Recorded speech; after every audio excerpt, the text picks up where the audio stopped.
Reggie Miller, Hall of Famer. Reggie continues calling the Western Conference Finals. That'll be with Marv Albert on TNT. So Game 3 is Sunday at 8 Eastern in Oklahoma City. Reg joins us now. Yeah, it's a series now, baby. 1-1. Okay. Do you feel differently about this? Let's say before the series and then after Game 1. Did your opinion change about this series? No. What I've been surprised about, because I didn't get a chance to see OKC really all playoffs. And I called them during the regular season, and what I'm seeing now is two different teams. More guys are involved. Their defense is much better. But at the end of the day, I still had Golden State winning this series in 6. You don't win 73 games without being able to go into someone else's building and win a game or two. It'll definitely be obviously difficult because of the way the Thunder is playing. But if you think about it, Golden State has not had a real wire-to-wire signature playoff game yet because of the injuries to Curry early. Obviously, he's had moments, but Curry himself has not put together 48 minutes of a game. We've seen first quarter and third quarter, the 15-2 run by Curry, but he has not had a game. We saw that in Portland. It was the fourth quarter and overtime, but not a game full of Curry. If Curry did the look to Ibaka back in the 80s or 90s. Oh, I loved it. I mean, it's entertaining in its flair and its style. Now in baseball, he'd get hit. Well, let's talk about this because back in the 80s and 90s, you had guys, they were called enforcers. The Mo Lucas, Buck Williams, my Davis boys, Charles Oakley. Well, that's extinct now. You can't have a love tap. You can't send a message. Bill Laimbeer, Rick Mahorn, if that look would have happened in the 80s or 90s, the next time Curry would have drove into the lane, he would have been knocked on his behind, and there would not have been a review. You gotta send a message. You can't send messages. There's no more enforcer. Your enforcer, your power forward now is Draymond Green, a guy that can handle the basketball, shoot threes. He's tough, don't get me wrong, but the enforcer role of, in the back of your mind, if I drive in here, someone's going to have bad intentions on my body. That position is no longer in the NBA. Rex Chapman was talking about that this week on the show, and he said Michael would go to the hoop, and you would never let Jordan dunk on you.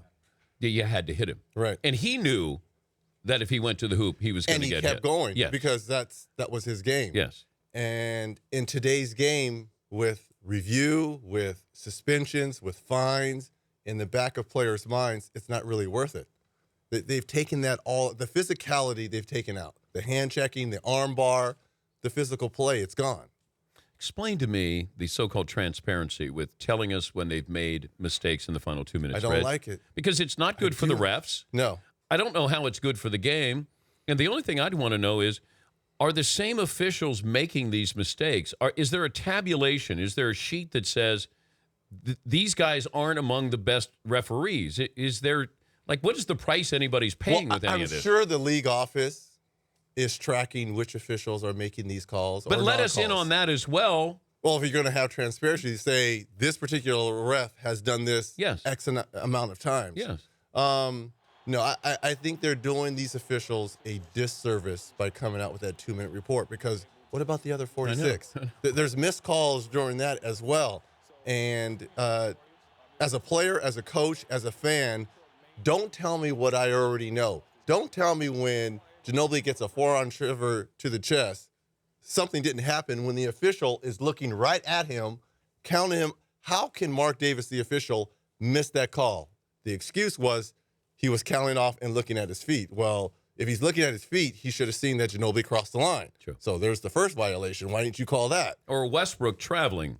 Westbrook traveling, or the non-call that they didn't call on Kawhi Leonard when he wrapped up Russell Westbrook in game 3 or 4, I believe, and they went in for the and one, which really sealed the deal. So it's one play. I don't want to harp on the officials because they do a great job, but I don't like the transparency. I really don't. Is it the toughest sport to officiate?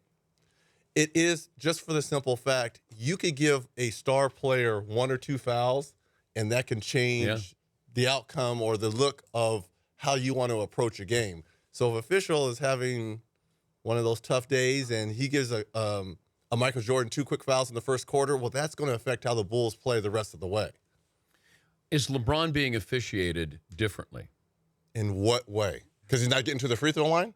Well, the fouls, and I liken it to Shaquille O'Neal. We just haven't seen player like LeBron is different. Sure. So if I'm going to foul him, I have to really foul him, or he'll just continue. And so you wrap him up, or same with Shaq. I would say in years past, yes. But if you look at the numbers, his free throw attempts are down during these playoffs. He's doing more. He's facilitating more. And I think that's the reason why the Cavs have gotten off to a 10-0 start in these playoffs. You know, we talked about last week, he is spoon-feeding these guys. I mean. Oh, Kevin Love, man. Kevin Love, Shumpert, J.R. Smith, Channing Frye. When LeBron gets into that mid-post area, and we've been for years saying that he needed a post-up game, there's 3 or 4 jerseys around him, and those guys are just chilling in the corner, knocking down threes. And I think Coach Lue has done a good job of finally defining roles and getting Kevin Love involved, because you were going to need that third guy. Kyrie, LeBron have played fantastic, but Love, even though his shooting hasn't been great, his play at both ends, especially on the boards, and defining his role, saying, we're going to get you X amount of shots, and we're going to put you in these type of pick-and-roll plays. And I think that's why the Cavs have taken that next step. Do you really believe that Tyronn Lue in the huddle told LeBron to shut the bleep up? That was the report, that at one point during the season he told him? I do believe it. Look, Coach Lue has been around a lot of strong personalities. In Kobe, he's been around Doc Rivers, obviously Phil Jackson, winning a championship there, Shaq. So I think he understands that at times you're going to need tough talk. And the way you're going to get respect, and the best coach I ever played for who was like that was Coach Brown. He didn't give a who you were. He treated the best player and the 12th player the same. So if you weren't doing your job, he would berate you in front of everyone. Not malicious, but to get you going.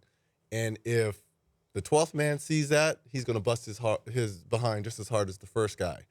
And I think Coach Lue recognized the writing on the wall between Blatt and LeBron earlier, that LeBron was basically, running the asylum there. And I think he's grabbed the reins. He respects LeBron. Don't get me wrong. I don't want to say it's like Greg Popovich, because Greg Popovich does the same thing in San Antonio, and that's why he has 5 championships. But the coach has to coach and lead, and players have to play hard for that coach. And I think he's gotten that respect. We'll continue with Reggie Miller. I got a couple of questions for him, including if he could play for any of these teams still playing in the NBA. Out of the Final Four. Yes. Who would you want to play for? And is Jeff Hornacek actually a good hire for the Knicks, because maybe he doesn't have to bring in the triangle offense anymore? So we'll continue with Reggie Miller, and we'll do so next on The Dan Patrick Show. I'm with my boy! The Dan Patrick Show, weekday mornings on Audience.